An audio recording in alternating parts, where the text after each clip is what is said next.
Kalau dulu, manusia purba nomaden karena hidup mereka tergantung musim dan iklim. Kini, orang-orang masih ada juga yang nomaden karena A. Senang hidup tak menetap alias senang traveling. Namun ada juga yang B. Orang-orang yang terpaksa hidup di jalan. Mereka hidup di dalam mobil yang merangkap menjadi hunian, menetap untuk bekerja sementara, kemudian pindah lagi ke lokasi yang lain, mencari kerjaan yang lain. Nomadland karya Chloe Zhao adalah tentang para nomaden modern yang tipe B ini. Nomaden yang tak punya lagi tempat tinggal, sehingga mereka menjadikan jalanan panjang yang berbatu dan berdebu sebagai rumah mereka.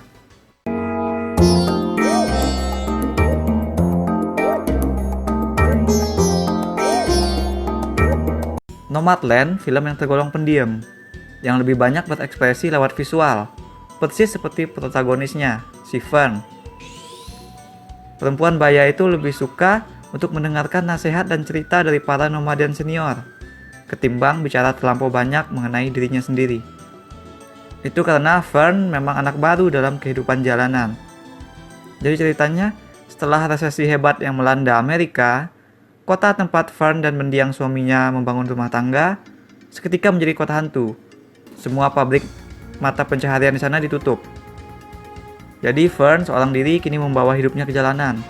Ia tinggal di dalam van, dia berpindah dari satu kerjaan ke kerjaan lain, dia berpindah tempat dari satu tempat ke tempat lain, tapi dia selalu hadir ke perkumpulan komunitas nomaden.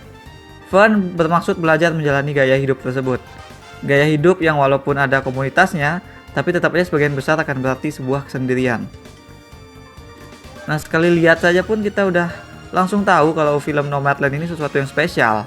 Penempatan dan pergerakan kameranya itu tampak simpel, tapi sebenarnya sangat bermakna, menambah banyak sekali ke dalam penceritaan. Antara di awal yang memperlihatkan Fern bekerja di pabrik, dengan di momen-momen berikutnya yang bertempat di lingkungan terbuka, film ini bukan hanya menyuguhkan pemandangan fenomenal. Ya, tentu kita akan terperangah melihat lokasi yang menjadi panggung cerita. Tempat-tempat eksotis kayak wilderness khas Amerika itu yang tampak seperti film cowboy itu seringkali juga dipercantik dengan warna-warna yang mendukung mood. Nah, inilah yang akan menjadi menu santapan utama mata kita. Bahkan aku pun sempat menggelinjang manja juga melihat penampakan singkapan formasi batuan yang disinggahi oleh Fern. Tapi film ini tuh bukan soal nampilin pemandangan visual yang wah doang, melainkan juga soal bagaimana perilaku kamera dalam menampilkannya. Bagaimana si Fern, si karakter manusia ini ditempatkan. Kamera selalu nge-frame dia tuh dengan skala gitu, yang menggiring pemahaman kita bahwa ada dunia yang either mengukung atau yang luas bagi Fern. Yang ini kaitannya pada soal kapitalisme yang jadi gagasan utama film, bahwa tidak ada satupun dari gurun itu atau dari dataran itu atau dari pabrik atau bahkan dari tempat parkir yang disinggahi Fern itu semuanya adalah nggak ada satupun yang milik Fern. Semua itu dimiliki oleh korporasi atau pihak lain gitu. Dan ini menciptakan rasa tidak adil, ini yang sedikit diperlihatkan oleh film. Kita nggak pernah dilepaskan dari apa yang dilihat dan apa yang dirasakan oleh Fern, sebab kamera akan terus ngajak kita mengikutinya. Zhao mempercayakan sepenuhnya visi ini kepada Frances McDormand yang menyambut kamera dengan penampilan aktingnya sebagai Fern. Dan pilihan Zhao tak pula adalah sebuah pilihan yang akurat. Karena jikalau Fern ini dimainkan oleh aktor dengan penampilan akting yang less dari yang disuguhkan oleh McDormand, Fern akan jadi karakter yang annoying dan unlikable lah. Emosi manusiawi yang menghidupi karakter itu tuh, jadi nyawa karakter itu nggak akan nyampe ke kita. Tapi si McDormand, dia paham bahwa karakternya ini adalah seseorang yang berusaha kuat dan berusaha mandiri pada saat dirinya paling tidak yakin pada dirinya sendiri gitu. Pada saat dirinya justru percaya sebenarnya dia butuh bantuan orang lain. Misalnya kita bisa melihat itu dari bagaimana si Fern tersenyum tipis saat dia mendengar perbincangan mengenai ide untuk pergi dari seorang sahabat sesama nomaden yang ia jumpai. Dan saat itu tuh instantly kita paham saat itu tuh si Fern sedang teringat kepada mendiang suaminya. Nah, selain lewat masalah kapitalisme, film juga menunjukkan betapa kecil Fern merasa melalui momen-momen saat dia ditinggal. Nah, jadi kan para nomaden yang ditemui Fern itu beberapa waktu akan tinggal bersama dirinya di suatu lokasi. Mereka akan jadi teman bagi Fern. Si Fern ini memang butuh teman, walaupun dia tampak kaku, tapi si Fern selalu yang mendekat duluan gitu. Ada suatu adegan ketika dia bahkan bacain puisi untuk seorang pemuda yang ia kenal di jalan gitu aja. Nah, kita juga paham apa yang dirasakan Fern saat para nomaden yang jadi teman sementaranya itu dengan cueknya cabut. Si Fern ditinggal, mereka pindah ke tempat lain gitu. Si Fern belum, dan dia tertinggal melihat di sana kepergian mereka. Kamera akan memfokuskan kepada Fern saat si Fern itu memandangi mobil-mobil mereka pergi. Nah, itu kerasa banget emosi subtil yang ditunjukkan oleh McDormand sebagai Fern justru ternyata bicara banyak kepada kita emosinya. Nah, itu kerasa banget emosi subtil yang ditunjukkan McDormand sebagai Fern justru ternyata bicara banyak kepada kita. Aku rasa aku bahkan gak perlu musik loh untuk dapat tersentuh oleh apa yang Fern rasakan di layar itu. Emosi pada film ini tidak dalam ekspresi yang menggelegar. Tidak ada orang yang teriak marah di sini. Tapi yakinlah kita akan ngerasain luapan emosi saat melihat adegan setenang misalnya saat Fern berenang di sungai pada saat menjelang babak akhir itu terasa tenang tapi juga terasa menggelegar oleh emosi gitu. Take away dari film ini adalah bahwa tidak semua yang berkelana tanpa arah itu sebenarnya tersesat. Bagi para kaum nomaden, mereka dengan bebas bangga mengenali dunia sebagai rumah. Nah, mungkin kita semua harus sesekali nyobain lah gimana rasanya berkelana gitu. Memang komunitas nomaden itulah yang bikin film ini terasa unik. Zhao melepas McDormand tuh berakting di tengah-tengah kaum nomaden beneran.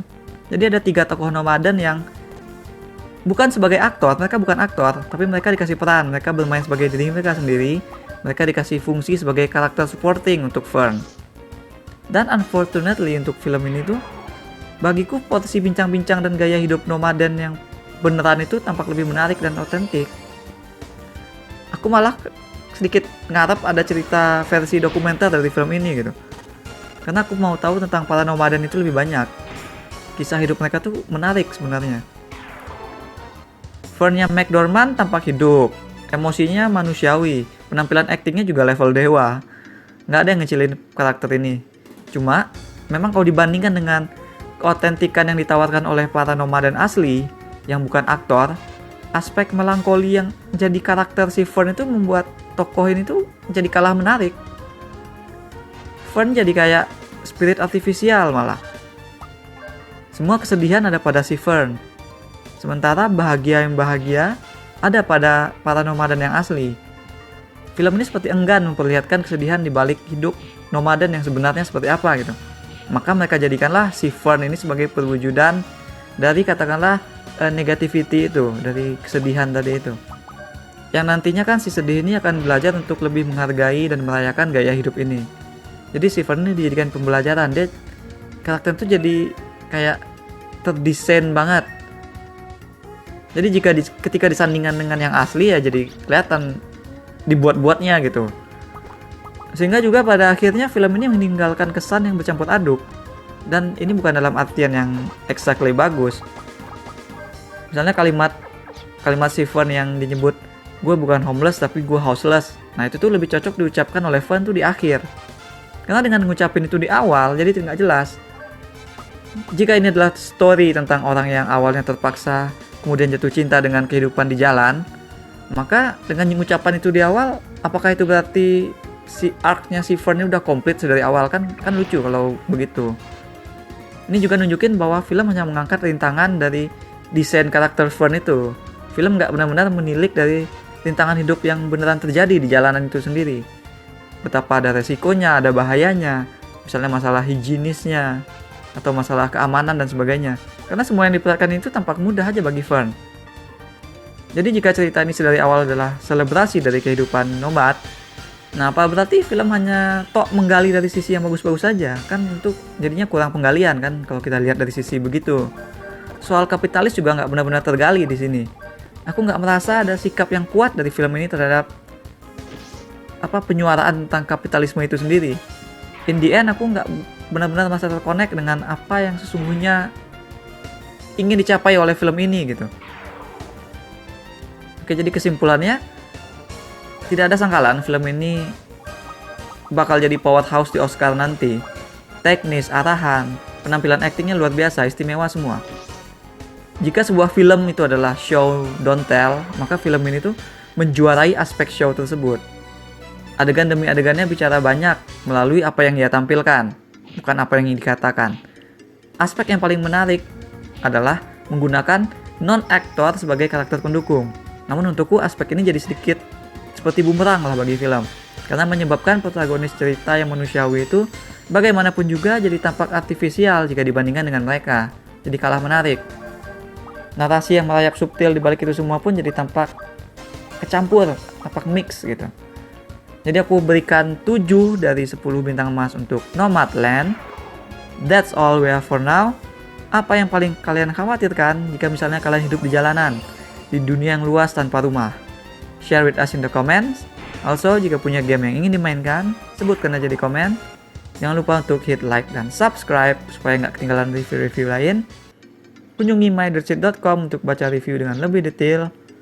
Thanks for watching. Remember in life, there are winners and there are losers.